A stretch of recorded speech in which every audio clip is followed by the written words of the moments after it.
Trần Dịch Hằng, sinh ngày 9 tháng 5 năm 2010 tại Hồng Kông, là một nghệ sĩ trẻ tài năng và thành viên của TF gia tộc tứ đại F4.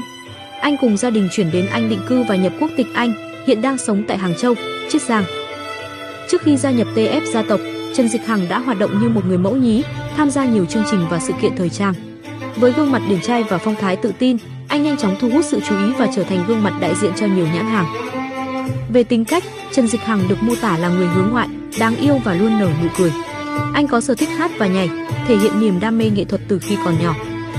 Trong TF gia tộc F4, Trần Dịch Hằng không chỉ gây ấn tượng bởi tài năng mà còn bởi sự chăm chỉ và tinh thần đồng đội. Anh luôn nỗ lực trong các buổi tập luyện và biểu diễn, góp phần đưa nhóm ngày càng phát triển và được yêu mến. Với nền tảng vững chắc từ gia đình và sự nghiệp người mẫu nhí, cùng với tài năng và đam mê nghệ thuật, Trần Dịch Hằng hứa hẹn sẽ tiếp tục tỏa sáng trong làng giải trí Trung Quốc và quốc tế.